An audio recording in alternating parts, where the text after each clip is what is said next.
Okay, and we are back. Happy New Year to everyone. I hope you guys had a fantastic New Year celebration. The market resets and we get to play this game once again, okay? I'm really excited for the challenges that 2022 will have. And for this video, I want to put a couple of companies on your radar that I believe will have a very strong 2022. Now, a lot of these companies, they pretty much did a lot of the groundwork in 2021. You know, a lot of these companies have made some very big moves in 2021, which the market didn't appreciate. The stocks are down over 40, 50%, some of them. But as soon as we begin to see the results of all of the work done in 2021 manifest in 2022, and if the market sentiment shifts more favorable towards these type of stocks, then we should be set up for an explosive 2022. Now, before we dive into those stocks, I spent Christmas reading this book. So I got myself this book called 0 to 1 by Peter Thiel, and this book is fantastic. He pretty much talks about the importance of investing in companies that have monopolistic characteristics, because these are the companies that will stand the test of time. And ultimately, with our investment decisions, we have to invest in businesses that will be here within the next 10, 15, even 20 years. And generally, companies that do survive that long have some sort of monopolistic characteristics that's kept the business surviving, and not only surviving, but also thriving. So if you're not familiar with who Peter Thiel is, he was one of the founders of PayPal back in 1996, 1997. He was also an early investor in companies like Airbnb, companies like Facebook. He identified them very early on and was very successful with those investment decisions. He's also a heavy investor in Palantir, and he's just got an incredible knack for identifying these type of monopolies. And that's the reason why I decided to buy this book. I wanted to understand what are some of the characteristics, okay? And I want to quickly share this part with you. So Peter Thiel has identified 4 main characteristics of a monopoly. So they need to have proprietary technology, network effects, economies of scale, and branding, okay? Now, these companies don't necessarily need to have all 4, although all 4 is fantastic. A company like Amazon or Google, you would say, have all 4 of these characteristics. But at the very minimum, they need to demonstrate at least 2 of these characteristics to really be considered a monopoly, all right? On the topic of proprietary technology, okay, this is what he says.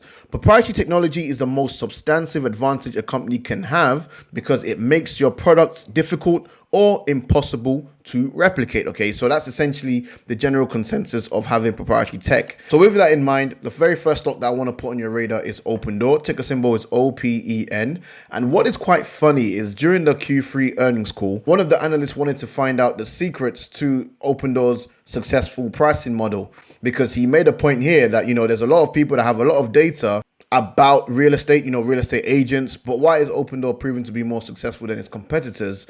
And Eric Wu said here, it's a good question, Nick, and it's something that we treat as proprietary and a large competitive moat that compounds as we get to scale over time. Now, further proof of this was in a presentation that Eric Wu did for the City Virtual Global Technology Conference. And here's what Eric has to say about the strength of their pricing models, which has improved as the company has scaled into 44 markets and is now considered the company's competitive moat. Let me play it for you now. Starting with pricing, this has been one of our most significant areas of investment. We've built a hyper-local data set, having collected proprietary, offline, and feature-specific data for hundreds of thousands of homes in a structured way. And this collectively underpins our pricing engine and pricing accuracy. As a result, you can see on the right, we've been able to materially improve our automation with over 80% of our offers model-driven now. This enables to scale the business quite efficiently. So there you go. In 2017, only 19% of the offers made were automated. But by 2020, as the company has scaled into more markets, the pricing automation now represents 84%, all right? And I believe in Q4, this number will be higher. Further evidence is when you look at the buy-to-list premium. Now, the best leading indicator of effectiveness and accurate pricing is the buy-to-list premium, okay? That's the difference between the purchase price and the current listing price of a home.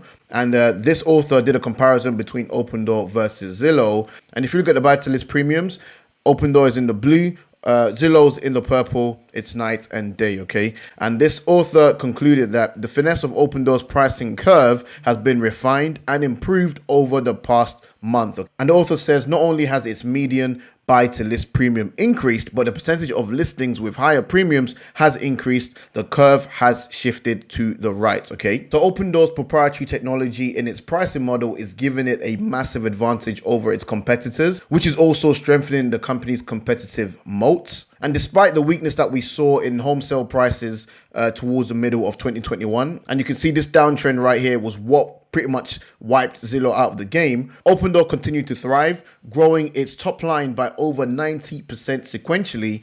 And we also saw the net income start to trend in the right direction. Now, one thing that's quite important to note, okay, you hear many bears say that OpenDoor is a money-losing company, which is quite interesting because in Q3, net loss was 56 million. However, if you take a look at how much was spent on stock-based compensation, you will discover that this company was actually profitable in Q3, right? Let's take a look at the Q3 earnings report. Okay, so as you can see here, right, so for the first 3 months ended September 30th, so that's Q3, the increase that we saw in SG&A was primarily attributed to $50.8 million in stock-based compensation. Remember, the company lost 56 million, right? But if you add just 50 million that was spent, that would put the company at a net loss of minus 6 million.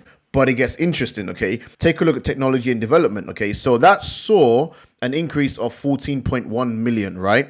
And over half of that increase was primarily attributable to 7.2 million in stock-based compensation. So if we add 7.2 million back to the bottom line, that would actually put OpenDoor at a profit of over $1 million. However, it's not over. Let's take a look at what was spent on sales and marketing, okay? So 13.1 million of the sales and marketing you can attribute to salaries, benefits, and also stock-based compensation. So assuming SBC was responsible for about maybe 6 million, you add that back to the 1 million, that would put OpenDoor's net income at roughly $7 million. And investors are completely overlooking this. And further good news for OpenDoor investors is that stock-based compensation declined in the third quarter of 2021, given that the majority of the expense related to a certain performance-based awards was recognized as of June 30, 2021. So if OpenDoor continues to grow their top line, which I believe they will, because we're starting to already see an inflection point in home prices going back up again, demand continues to exceed supply in the US housing market, and the company continues to reduce the amount of SBC, I think that'll be incredible for the stock going forward. And you know, the sentiments towards OpenDoor might begin to shift. Now, going back to the characteristics of a monopoly, we've proved proprietary technology for OpenDoor. We've proved economies of scale. But I think OpenDoor also benefits from the network effects. Let me prove that to you. Now, a company's NPS score gives you an idea of what customers are rating or have to say about the company, right? So any NPS score above 0 is considered good. It means that your audience is more loyal than not. Anything above 20 is considered favorable, okay? So Bain & Co., the source of the NPS system, suggests that above 50 is excellent and above 80 is world class. So any company with an NPS score of above 80 is considered world class. And if you look at the Q3 shareholder letter from OpenDoor, Eric Wu highlights it here. Okay, it says, most importantly, right, we have grown our customer base by an average of 90% per quarter while delivering a delightful experience with a seller NPS of over what? 80. Brilliant. So that just proves that the customers are absolutely loving OpenDoor. And if customers have had a great experience using the company's products and service, they're more than likely going to tell a friend. And if they have a fantastic experience as well, they're going to tell another friend, and the network effect begins to take place. So that's why OpenDoor is my number one pick going into 2022. Definitely put that on your radar if you haven't already. All right, so next up on my list going into 2022 is Tesla. Of course, you can't talk about monopoly without including Tesla. I mean, if you're talking about proprietary technology, the company has it. They're miles ahead of their competition in terms of battery technology, even their design. Tesla just has it. If you want to talk about network effect, I mean, Tesla's marketing expense is a joke in comparison to the growth that they're experiencing. It's insane, okay? Tesla is absolutely insane. I have never seen, and you probably will never see, a Tesla advert on TV. These guys have the network effect on lock. You want to talk about economies of scale, that's a massive tick for Tesla. These guys are absolutely killing it. If you want to talk about the brand is global. The brand is well known. I mean, as soon as you see the Tesla brand, everybody knows what it is. So I don't really need to go into much details proving Tesla's a monopoly. They already have it here. And we had some new information come out that Tesla's Q4, they had record deliveries. Okay, so they beat all estimates despite the supply chain woes that you're seeing with many other car manufacturers.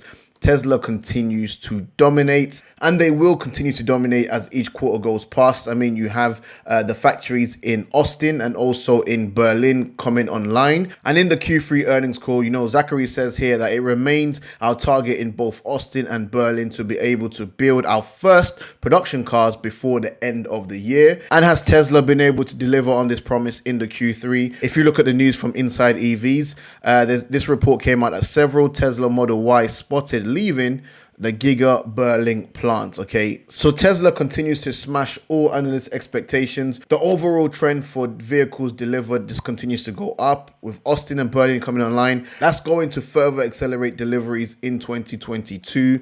Again, looking at the revenue segments, everything is just trending in the right direction.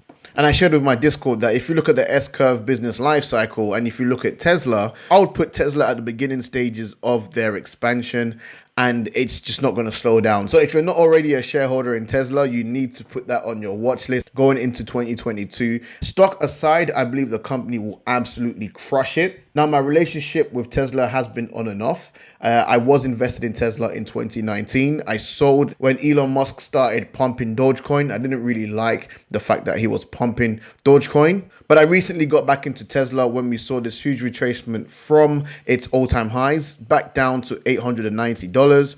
I alerted my Discord that I'm going to start parking some cash in Tesla, and throughout 2022 I will continue to park a bit more cash in Tesla if we do see any weakness, but I really don't believe we're going to see any more weakness in Tesla stock. I mean, they've got so many catalysts in 2022. Plus, Elon Musk is now done selling, to the best of my knowledge. So Tesla should see an interest in 2022. Definitely one to put on your radar. Now, next is Facebook, or should I say Meta platforms. Again, in terms of the characteristics of a monopoly, they have it from brand awareness. Everybody knows Facebook. If you're talking about proprietary technology, Facebook has that. If you're talking about economies of scale, and in terms of the network effect, all you have to do is really look at the growth. The daily active users continues to trend higher.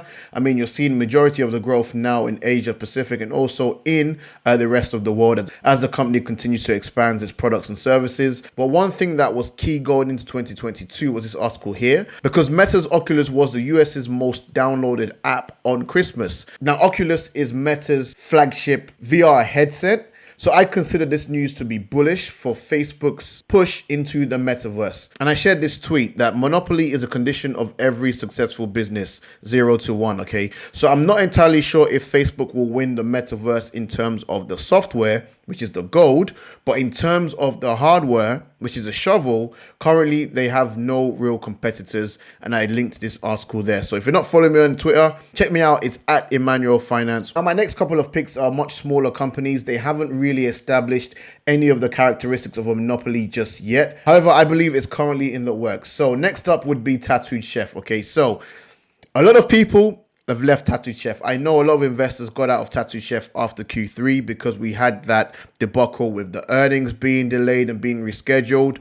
But that's now been solved, okay? Because after Q3's earnings, Tattooed Chef announced their new chief operating officer. And that's been announced. Now, if you're not familiar, Stephanie Dykman used to be the COO, but when the CFO Chuck left, Stephanie Dykman was pretty much the CFO and the COO of the company. Stephanie had to deal with all of the responsibilities of the finances and also the operations, and it got too much. Clearly it got too much, and that's why our financials were put on hold. But now the company have announced a new COO. Stephanie will now be able to focus purely on the finances as CFO, and I don't expect to see any more issues that we saw in Q3. I mean, in my opinion, these are teething problems of a small hyper-growth company, and I believe they have now sorted that. Even though people weren't happy with Q3 just because of how management acted, the company still grew. Overall trend for Tattooed Chef in regards to the top line has been up. You can't argue that fact. And I think this growth trend will continue because Tattooed Chef recently announced the completion of the acquisition of the Belmont factory. Okay, so that's essentially going to enable us to launch a new Tattooed Chef branded plant-based bars in 2022. So if you got out of Tattooed Chef, I completely understand. For some, the risk far outweighed the reward, but for me, Tattooed Chef remains a hold. Growth trajectory has continued upwards. I think Tattooed Chef in the long term can demonstrate monopolistic characteristics in terms of branding and also in terms of the network effect. If they do continue to roll out more factories, they can demonstrate economies of scale. So definitely put Tattooed Chef on your watch list for 2022. And last up is Hims. Okay, so Hims absolutely crushed 2021 in my opinion. I mean, the revenue grew 79% year over year, and they also grew their subscriptions by over 95% from a year over year perspective to 551,000 subscribers. The results from the huge growth in subscribers is proof of the network effect that we're seeing in Hims and Hers. We're also seeing their brand and their brand awareness continue to grow.